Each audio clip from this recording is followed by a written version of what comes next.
Welcome back, Lynch fishing fans. Welcome to another video. Today, what we're going to be talking about today is everybody's favorite time of fishing, which is fall.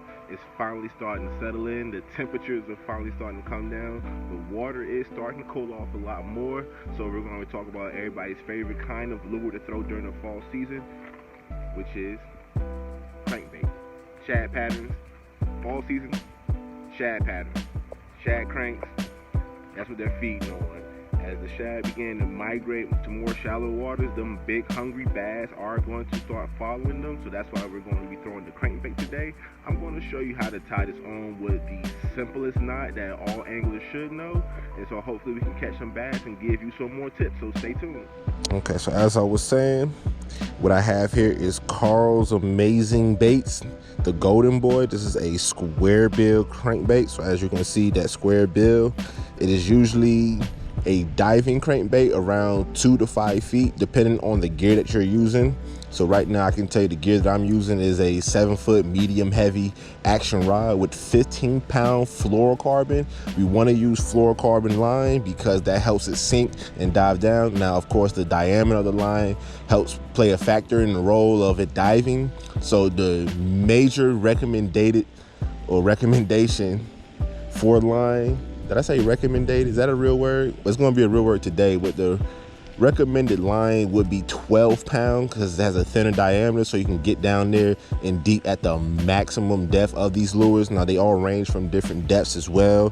So like I said, this is from 2 to 5. You're going to have some from 8 to 12, and then your deep diving cranks, which that was in the summer season, that's used, like I said, that goes from 15 to 20 feet. So right now, like I said, because bass are moving shallow now and they're starting to feed up on shad that are also moving shallow, so this is why we have this. Or like I said, I'm going to tie this on. I'm going to show you one of the simplest knots to tie it on with. Now normally when I am using lures like this, I use a different knot, but I just want to show y'all something just very easy that's not hard. So of course right now I got the eye right here that I need to get to. So once I get to it, and just please be careful with treble hooks because they are very sticky and can get you. So of course you take your line. Let me get a better grip on this. Take your line, get through the eye. I don't pull much. So then once you're there and you got your nice little loop, you want to tie or twist the line about 6 times. This is the improved clinch knot. Like I said, very basic knot. All anglers start out with learning this. So like I said, you just twist. So I'll do 1, and then go to first twist, and 2, 3, 4, 5, and then 6. Once you get about a good 6 in there, some may say 7. I feel like that's a little excessive. You take your tag in right here. You go through back that loop that's been created at the bottom of it. Take your tag in, and then once it's through the loop, hopefully I'm through this loop like I'm supposed to be. Then there'll be another loop up top, and you go through there. So you should go through 2 loops. Mine's look a little ugly right now because the way I'm holding this line, I guess.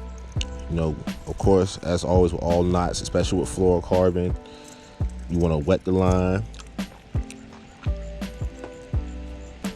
And I just use a little saliva, clench the knot down, and then cinch it. And there goes your knot. Hopefully y'all can see that. So I'm tied down. Then you just snip the tag ends.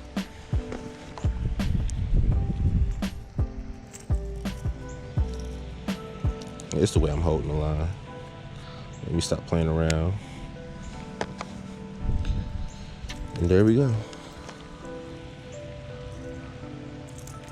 All right, so when I'm tied on, let me get my settings right.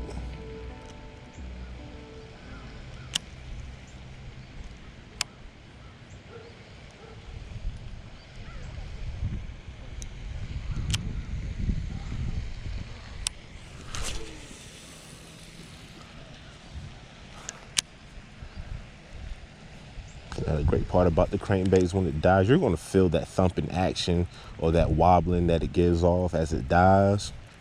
And then generally they always say, you know, you want to throw on a slower gear ratio reel, which is, you know, helps it keeps getting diving and getting to that strike zone.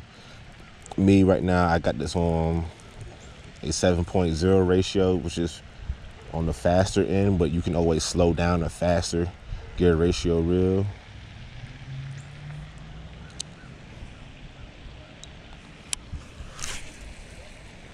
So I'm trying to find some formal life around here, see if anything's popping on the surface. Let me know there is bait fish around.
Glad we finally got us a bite. Thank you for participating. Squarebill Crankbait. Nice healthy looking bass, like he's been feeding already, getting nice and fat. Alright, so we're gonna let you go, buddy. Well, GoPro stop recording. Saying, Squarebill Crankbait, bass, magnet. You know, nice little decent size, 1 pound bass. He hit it right here. And I had to slow down and retrieve a little bit, so I'm gonna get a release on him. If we can get a release. There we go. And that's all it takes. Just a little slowing down the retrieve sometimes. I like to slow down as I'm getting closer to me. I feel like I'm getting out of the strike zone, so slow down your retrieve sometimes. It really works for me. It may not work for you, but it's just a little tip that I do want to throw in there to make sure that you are getting a bite. All right, well, if you can tell, I ain't catch no more fish, but it's all right though, because the whole point was to come out here, show y'all how to fish that squarebill and catch a bass. So mission accomplished. I want to thank y'all for watching again. I just want y'all to continue to watch the videos, like, and if you really like him, please subscribe. And if you want to know what else is coming up next, please hit that bell notification. And until next time, I'll see y'all later.